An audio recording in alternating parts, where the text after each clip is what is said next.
Last lecture में MQTT का basic हमने ओवरव्यू देखा था कि उसमें क्या होता है, कौन कौन सी चीज़ें इन्वॉल्व होती हैं, टॉपिक होते हैं, पब्लिश होता है और सब्सक्रिप्शन होती है। उसको मज़ीद डिटेल में हमने देखना है। ये लिंक्स मैं ऐड कर दूंगा डिस्क्रिप्शन में भी। MQTT क्या है जी? Message queuing telemetry transport protocol है। ये बनाया गया, एक सिंपल मैसेजिंग प्रोटोकॉल बनाया गया कंस्ट्रेंट डिवाइसेस के लिए। जैसे हमारे पास ये लो एंड डिवाइसेस ही हैं, इनकी बैंडविड्थ भी कम होती है। मैक्सिमम भी ये जो ESP32 हम यूज़ कर रहे हैं, मैक्सिमम बैंडविड्थ भी इसकी 3.4 MBPS है, जो अभी तक अचीव की गई है उससे। और वैसे आप दूसरी डिवाइसेस देखें वो तो 100 ऑफ MBPS होती है। तो इस तरह की जिनकी लो बैंडविड्थ है और कंस्ट्रेंट स्मॉल डिवाइसेस है, उनके लिए ये प्रोटोकॉल बनाया गया। तरीकाकार इसका क्या है? पब्लिश का और सब्सक्रिप्शन का। जिसने डाटा भेजना होता है वो पब्लिश कर देता है, और जिसे डाटा रिक्वायर होता है वो सब्सक्राइब कर लेता है। अब ये पब्लिश सब्सक्राइब वो दो डिवाइसेस के दरमियान, नोड्स के दरमियान, सेंसर किसी के भी हो सकता है। यानी ये जो डिवाइसेस होती हैं ये क्लाइंट कहलाती हैं इस प्रोटोकॉल के अंदर, और जो सर्वर होता है वो ब्रोकर होता है। और कम्युनिकेशन होती है टॉपिक के अगेंस्ट। किसी टॉपिक पे ही पब्लिश होता है डाटा, और सब्सक्रिप्शन भी टॉपिक पे होती है। टॉपिक सब क्या है? ये मोस्ट इंपॉर्टेंट है इसके अंदर, क्योंकि सारी कम्युनिकेशन इसकी बेस पे होने। बाकी तो आपका डाटा है, आप जिस भी फॉर्मेट में उसे भेज दो, आप टेक्स्ट भेज रहे हो या इंटीजर भेज रहे हो, वो तो डाटा मैसेज के तौर पे चला जाएगा। अब इसमें टॉपिक क्या होता है? मुख्तलिफ लेवल होते हैं। आप जब टॉपिक को बनाते हैं और लेवल को आप सेपरेट करते हो फॉरवर्ड स्लैश से, ठीक है। अब स्लैश लगाते हो, जैसे यहाँ पे एक बना हुआ है होम, ऑफिस और लैब, ठीक है। ये पूरा एक टॉपिक बना है और इसमें ये सेपरेशन होती है स्लैश से। आपने ये फायरबेस में भी देखा कि आप अगर रेफरेंस को खुद से देना चाहिए तो आप स्लैशेस लगा सकते हो, like user slash ID slash name. तो वो भी इसी तरह से सेम ऐसे ही काम करता है, उसमें भी लेवल जो है वो सेपरेट होते हैं स्लैशेस से। दूसरी इंपॉर्टेंट बात यह है कि ये केस सेंसिटिव है।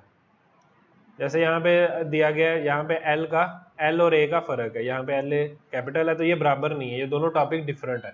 तो इसका भी आपने ख्याल रखना है, ये केस सेंसिटिव है।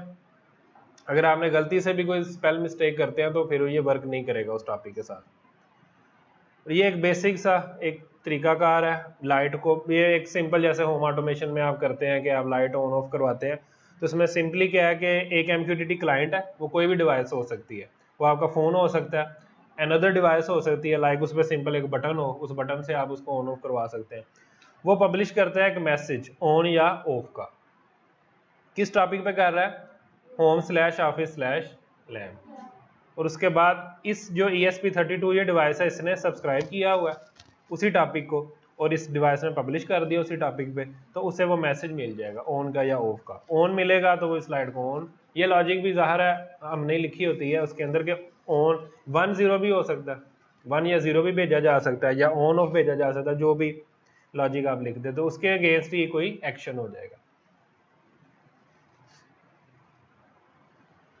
अगर मुख्तलिफ डिवाइसेस हैं और इसके बहुत सारे जो हैं वो आपको ऑनलाइन फ्री में मिल जाएंगे। जैसे मस्कीटो ब्रोकर है, वो फ्री में आपको है, उसका जो बेसिक वो है ना, बेसिक लेवल का वो आपको ब्रोकर मिल जाता है। आप खुद भी अपनी मशीन पर उसको इंस्टॉल कर सकते हैं, और ये ऑनलाइन भी फ्री में आपको मिल जाते हैं। ब्रोकर जो है ज़ाहिर है वो कहीं पे सर्वर जो है कहीं पे ब्रोकर पड़ा होगा, रनिंग में होगा, फिर ही आप उससे कनेक्ट होकर ये कम्युनिकेशन कर सकते हैं। ब्रोकर का क्या काम होता है? मुख्तलिफ डिवाइसेस के साथ कनेक्ट होती हैं, कोई डिवाइस पब्लिश कर रही है, कोई डिवाइस सब्सक्राइब कर रही है, उनके दरमियान में कम्युनिकेशन करवाना इसका काम होता है। ये मैसेज जो भी आ रहा था उसको फिल्टर भी करता है, ब्रोकर के पास जो भी मैसेज आया उसको फिल्टर करता है और जिसके अकॉर्डिंग वो बनते हैं, जिसने सब्सक्राइब किया होता है उसको भेज देता है। ब्रोकर का इतना ही काम होता है इसमें। ये मस्कीटो ब्रोकर में ये मोस्टली यूज़ होता है क्योंकि ये फ्री है, ओपन सोर्स है, तो ये ज़्यादातर यूज़ होता है। लेकिन आपको ये इंस्टॉल करने की या रखने की ज़रूरत नहीं है। जो ऑनलाइन पड़े हुए हैं, जो ऑनलाइन रनिंग में है, उन्हीं को ही हम यूज़ कर सकते हैं। सिर्फ ये है कि जब आप उन्हें यूज़ करें तो आप कोई भी अपना सेंसिटिव डाटा ना उसके ऊपर रखें, कोई ईमेल वगैरह ना उसके ऊपर आप कम्युनिकेशन करने के लिए यूज़ कर लें, ईमेल भेजने के लिए, क्योंकि वो ओपन है, कोई भी उसको देख सकता है। तो कोई भी ऐसी सेंसिटिव इन्फॉर्मेशन आपने उस पर नहीं रखनी होती जब आप इस तरह के फ्री यूज़ करते हैं। हाँ, अगर आपने अपने पास डिप्लॉय कर लिया तो फिर आप कर सकते हैं, ज़ाहिर उसकी सिक्योरिटी फिर खुद ही मैनेज कर सकते हैं आप, और कोई भी उससे कनेक्ट नहीं हो सकता। टॉपिक में एक और इम्पोर्टेंट चीज़ है, बाकी चीज़ें तो सिंपल है, उनमें वाइल्ड कार्ड भी यूज़ होते हैं। अब टॉपिक वाइल्ड कार्ड क्या होते हैं? सेपरेटर तो हमने देख लिया कि आप कोई भी बनाते हो, like my home slash ground floor slash living room है स्लैश टेम्परेचर है, ठीक है। इसका आप मतलब एक मीनिंगफुल टॉपिक भी होना चाहिए। अब इसमें आप देखें सेपरेशन से एग्जैक्टली आइडिया हो रहा है कि होम सबसे ऊपर तो आ गया, उसके बाद अगला लेवल है ग्राउंड फ्लोर, मल्टीपल फ्लोर हो सकता है तो उसमें ग्राउंड फ्लोर आ गया, ग्राउंड फ्लोर में लिविंग रूम आ गया और लिविंग रूम का टेम्परेचर। इसी तरह मुख्तलिफ रूम हो सकते हैं, तो उनमें से लिविंग रूम का टेम्परेचर के ऊपर ये टॉपिक बना हुआ है। अब जो भी सेंसर लगा होगा जो टेम्परेचर मेजर कर रहा है उस रूम का, वो इस पर पब्लिश करता रहेगा और जिसने वो टेम्परेचर देखना होगा वो उस पर सब्सक्राइब कर लेगा। तो ये तो एक सिंपल टॉपिक हो गया। व्हाट अबाउट कि आपको जैसे एक कंडीशन हो या कोई तरीका कि आपने सब रूम के, ग्राउंड फ्लोर के सब रूम का टेम्परेचर देखना हो, तो फिर मसला क्या है कि आपको सब पे वो सब्सक्राइब करना पड़ेगा, फिर ही आपको वो ज़ाहिर जो भी पब्लिश करेगा वो मिल जाएगा। अब ये भी पॉसिबल है कि 2 रूम है, उसमें से एक रूम में सेंसर लगा एक में नहीं लगा, तब आपने जब ऐप बनाई या जो भी आपने अपना काम किया वो उतना तो हो गया, एक रूम के लिए आपने कर दिया, तो एक टॉपिक आपने सब्सक्राइब कर लिया, लेकिन कल को दूसरे रूम में भी आप सेंसर लगा देते हो, अब आपको दोबारा से कोड में चेंज करना पड़ेगा ना, ज़रा ये कोडिंग ही है ना कि आप सब्सक्राइब करते हो टॉपिक को, तो वो चेंज करना पड़ेगा। इसको ओवरकम करने के लिए, इस सिचुएशन को हल करने के लिए वाइल्ड कार्ड यूज़ होते हैं। इस तरह की सिचुएशन में आप क्या करते हो, आप प्लस साइन यूज़ करते हो, आप इसकी जगह पे प्लस लगा देते हो। यानी आपने कहा कि रूम कोई भी, उसका मतलब ही होता है जहां पे आपने जिस लेवल प्लस लगा दिया ना, उसका मतलब यहाँ पे कोई भी वैल्यू आ सकती है, लिविंग रूम भी आ सकता है, बेडरूम भी आ सकता है, गेस्ट रूम, कोई भी, यानी यहाँ पे इस जगह पे जहां भी आप प्लस लगा दो, मैंने जो एग्जाम्पल दिया उसमें तो वो यहाँ पे आएगा, ठीक है। जहां पे आप प्लस लगा दो उसका मतलब यहाँ पे कुछ भी हो सकता है, और उसके बाद फिर आगे उसी तरह से चलेगा, इस तरह से, ठीक है। माई होम ग्राउंड फ्लोर और यहाँ पे आपने प्लस लगा दिया। अब कल को और भी रूम अटैच होते रहे या रूम में आप सेंसर अटैच करते रहे तो उससे फर्क नहीं पड़ता, सबका टेम्परेचर आपको मिल जाएगा। और जब ब्रोकर आपको ये डाटा भेज रहा होगा वो पूरा टॉपिक भेजता है। अगर लिविंग रूम ने डाटा पुश किया है, पब्लिश किया है, तो आपको वो टॉपिक मिलेगा कि ये लिविंग रूम, यहाँ पे लिविंग रूम ने पब्लिश किया है। अगर दूसरा कोई और रूम है तो वहाँ, यानी वो ब्रोकर आपको पूरा ही टॉपिक भेजता है, आप अगर इस तरह भी सब्सक्राइब करो। तो इसमें अब यहाँ पे कुछ एग्जांपल भी दिया है कि वैलिड कौन कौन से हो गए, यहाँ पे लिविंग रूम और किचन ये वैलिड है, ठीक है, ये ग्रीन है। यहाँ पे आप जब आप पब्लिश होगा डाटा तो आपको मिल जाएगा, लेकिन ये इस टॉपिक के लिहाज से आपको इनवैलिड है। यहाँ पे क्या मसला है, किचन के बाद ब्राइटनेस लिखा हुआ है, जबकि पब्लिश जो सॉरी सब्सक्राइब किया था उसमें टेम्परेचर था, तो ये भी वैलिड नहीं होगा इस सेंस में कि आपको डाटा नहीं मिलेगा। दूसरे में क्या है, यहाँ पे फर्स्ट फ्लोर आ गया, ठीक है, तो ये भी वैलिड नहीं होगा क्योंकि हमने यहाँ पे ग्राउंड फ्लोर लिखा था। अगर आपने फ्लोर को भी, मिसाल है आपने फ्लोर को भी ख़त्म करना होगा, यानी कोई भी हो सकता है, तो आप क्या करोगे, यहाँ पे प्लस कर दोगे।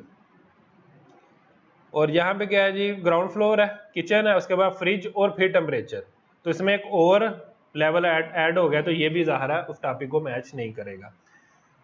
एक वाइल्ड कार्ड प्लस है, एक वाइल्ड कार्ड है हैश, इसे मल्टी लेवल कहते हैं। जहां भी आप हैश लगा दो उससे और आगे जितने भी हो उससे फिर फर्क नहीं पड़ता, जिस लेवल पे भी आपने हैश लगा दिया। तो ये इसीलिए आमतौर पे, और ये मस्ट लास्ट पे लगाना चाहिए, ये दरमियान में नहीं आएगा, क्योंकि जहां पे ये आ गया वो अगले फिर सारे इग्नोर हो जाते हैं। तो इसका जो यूजेज है वो यही है कि आप लास्ट पे लगा दो, जैसे my home ground floor slash. अब ग्राउंड फ्लोर पे कोई भी एक्टिविटी हो रही है किसी भी लेवल पे, वो जो है मिल जाएगी, इस टॉपिक के अगेंस्ट मिल जाएगी, क्योंकि हैश का मतलब है आगे जितने मर्जी लेवल आ सकते हैं, लेकिन पिछला लेवल ये होना चाहिए, माई होम और ग्राउंड फ्लोर, ठीक है। अब इसमें आप देखेंगे कौन कौन से हैं, ग्राउंड फ्लोर, किचन, ब्राइटनेस ये भी ओके है, किचन टेम्परेचर ये भी ओके है, लिविंग रूम टेम्परेचर ये भी सारे ओके है, क्योंकि पिछला यहाँ तक ठीक है। लेकिन अगर माई होम फर्स्ट फ्लोर हो जाएगा फिर ये ठीक नहीं है, क्योंकि ये पिछले लेवल से मैच नहीं कर रहा। तो ये टॉपिक है, इसमें वाइल्ड कार्ड है टॉपिक्स के, ये भी कह लें कि इंपॉर्टेंट है जब आपने डाटा के स्टैटिस्टिक्स देखने हो। उसलिए सिंगल सिंगल तो आप ज़ाहिर है एक खास टॉपिक पे ही आप करोगे जब भी आप पब्लिश कर रहे हो, लेकिन आपने कुछ स्टैट्स देखने हैं, सबके देखने हैं, तो तब ये बहुत आपके समझ लें कि बहुत इंपॉर्टेंट है जी। इसके बाद एक और है डॉलर साइन, जो टॉपिक स्टार्ट हो वहाँ पे डॉलर साइन, ये आमतौर पे यूज़ नहीं किया जाता, ना ब्रोकर इसको उस सेंस में सपोर्ट करता है, पब सब में ये सपोर्ट नहीं करता। ये यूज़ होते हैं सिंपली सिस्टम के लिए वो अपने लॉग बनाता है, सिस्टम खुद से लॉग बना रहा होता है, जो ब्रोकर मेनली चल रहा होता है वो खुद से लॉग बना रहा होता है, मेंटेन कर रहा होता है, कोई भी प्रॉब्लम आ सकती है या किस यूज़र ने किस क्लाइंट ने कितनी दफ़ा हिट किया है, कितनी दफ़ा कम्युनिकेशन किया है, ये सारे लॉग ब्रोकर बना रहा होता है। तो उसके लिए ये टॉपिक यूज़ होते हैं, ठीक है। आमतौर पे क्या होता है $SYS या डॉलर सिस्टम, उसका शार्ट SYS। तो ये चीज़ आपने नहीं करनी, आपने स्टार्ट इससे नहीं करना, ठीक है। इस चीज़ का ख्याल रखना, डॉलर साइन आप अपने टॉपिक में यूज़ ना करो, क्योंकि वो सिस्टम के लिए होते हैं और ब्रोकर उसे पब्लिश भी नहीं करता। अगर कोई उस पर उसको भेजता भी है ना इस तरह के टॉपिक के ऊपर डाटा, तो वो अपने पास ही रखता है, आगे नहीं भेजता। ठीक है जी, इतना क्लियर हो गया। अब हमें छोटी सी एक प्रैक्टिस करनी है इसी को लेके। इसमें मैं यूज़ कर रहा हूँ HiveMQ, ये ऑनलाइन अवेलेबल है, ब्रोकर है, इनका अपना क्लाइंट भी है, लेकिन अनफॉर्चुनेटली ये भी चल नहीं रहा, कोई प्रॉब्लम है इसमें, तो हम दूसरे क्लाइंट्स भी यूज़ कर सकते हैं। ब्रोकर में आपको क्या चाहिए होता है, एक होस्ट और दूसरी चीज़ होती है उसकी पोर्ट। TCP पोर्ट डिफ़ॉल्ट जो पोर्ट होती है वो 1883 है और वेब सॉकेट पोर्ट है 8000, ठीक है। जब आप वेब ब्राउज़र में यूज़ करते हो तब आप वेब सॉकेट्स को यूज़ करते हैं, तो उसके लिए पोर्ट 8000 होगी, अदरवाइज 1883 होगी। एक और चीज़ है इसमें मैसेज के लिए, वो होता है QoS, क्वालिटी ऑफ सर्विस, ठीक है। उसमें 2-3 ऑप्शंस होती हैं कि एग्जैक्टली एक दफ़ा ही सिर्फ ये डिलीवर हो, मस्ट एक दफ़ा डिलीवर हो, तो इस तरह की कुछ ऑप्शंस होती हैं, क्योंकि ये आम तौर पे ब्रोकर जो है वो मैसेज रिटेन नहीं करते। अगर किसी क्लाइंट ने सब्सक्राइब किया हुआ है लेकिन किसी वजह से वो डिस्कनेक्ट हो गया, इंटरनेट की वजह किसी वजह से, उसी टाइम के दौरान मैसेज भेजा गया उसी टॉपिक पे जो उसने सब्सक्राइब किया था, तो वो उसे नहीं मिलता, वो डिस्कार्ड हो जाता है, रिटेन नहीं किया होता। उसमें अगर रिटेन की लॉजिक लगी हो ब्रोकर में, तो फिर ब्रोकर इस चीज़ का ख्याल रखता है कि जितने भी क्लाइंट्स ने सब्सक्राइब किया था उन्हें वो भेजा जाए, ठीक है। तो ये लॉजिक होती है उनकी।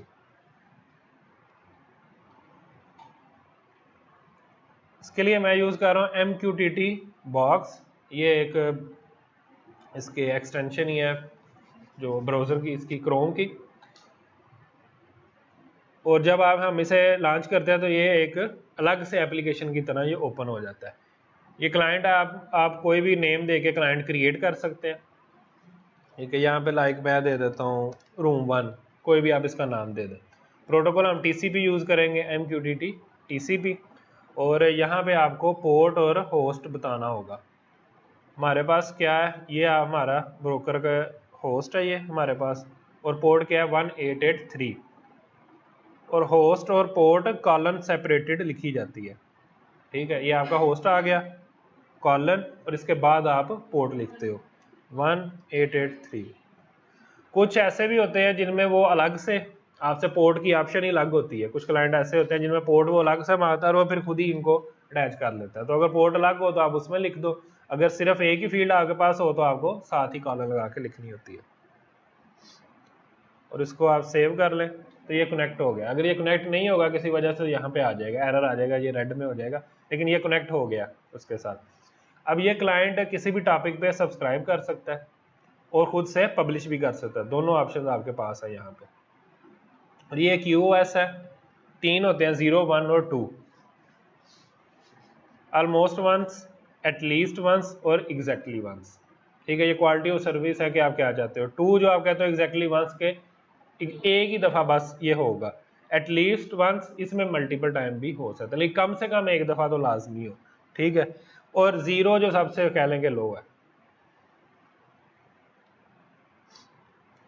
तो इसमें हम सब्सक्राइब कर लेते हैं टॉपिक, लाइक जैसे हम पहले देख रहे हैं होम स्लैश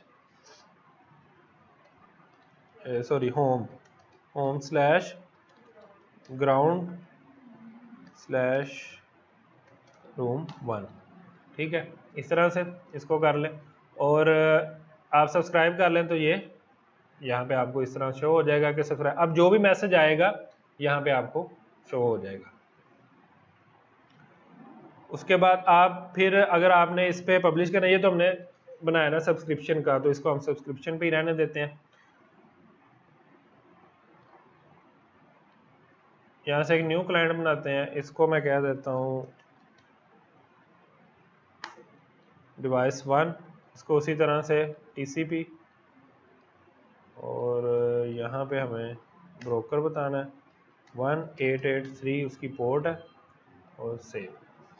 ठीक है, तो ये भी कनेक्ट हो गया। अब इससे हम पब्लिश कर देते हैं उधर। ये हमारा रूम 1 है, यहाँ पे अभी तक कुछ भी नहीं है जो हमने पब्लिश किया था, और ये हमारे पास डिवाइस 1 है। तो इस पर पब्लिश करते हैं। हमारा टॉपिक क्या था, होम स्लैश, जिस टॉपिक पर उसने सब्सक्राइब किया हुआ है, home slash ground slash room 1, और यहाँ पे सिंपली मैं टेस्ट कर लिख देता हूँ और पब्लिश। तो ये पब्लिश हो गया। रिटेन इसका फॉल्स है, QoS जो ऑडियो सर्विस है वो 0 है, और ये पब्लिश कर दी गई टेस्ट। ये हमारा मैसेज है, इसे पेलोड भी कहते हैं, पेलोड या मैसेज है। अब हम दूसरी तरफ देख लेते हैं, तो ये रूम 1 को वो मैसेज मिल गया। ठीक है, बाकी सारी डिटेल भी इसको साथ मिल जाती है, लेंथ क्या है इसकी, मैसेज ID क्या है, टॉपिक क्या है इसका, वो सारी इंफॉर्मेशन इसको मिल जाती है। लेकिन अगर यहाँ से रूम 2 पे पब्लिश कर दें, तो इसने तो पब्लिश कर दिया है, लेकिन वहाँ पे आपको ये नहीं मिलेगा। ठीक है, यहाँ पे आपको कोई मैसेज नहीं मिला, वो पुराना एक ही मैसेज है जिसका जो टॉपिक था वो रूम 1 था। तो इस तरह टॉपिक बेस ये चलता है। अभी आप लोगों ने इसको खुद से प्रैक्टिस करना है, आपके सामने है कि आपने वो ब्रोकर कौन सा यूज़ करना है, इसी तरह से आप कनेक्ट करके तो जो वाइल्ड कार्ड वाली चीज़ें हैं वो आप यूज़ कर सकते हो। इसमें आप क्या करो कि एक आप सिस्टम के ऊपर, यानी दो के आप ग्रुप कर लो, एक सिस्टम पे आप पब्लिश करो और दूसरे पे सब्सक्राइब करो, आपको रियल टाइम में वो सारी चीज़ें नज़र आएंगी। वहाँ से आप पब्लिश करोगे, यहाँ से आप वाइल्ड कार्ड चेंज करके तो आप उनको देख भी सकते हो। ठीक है, ये प्रैक्टिस अभी आपने करनी है।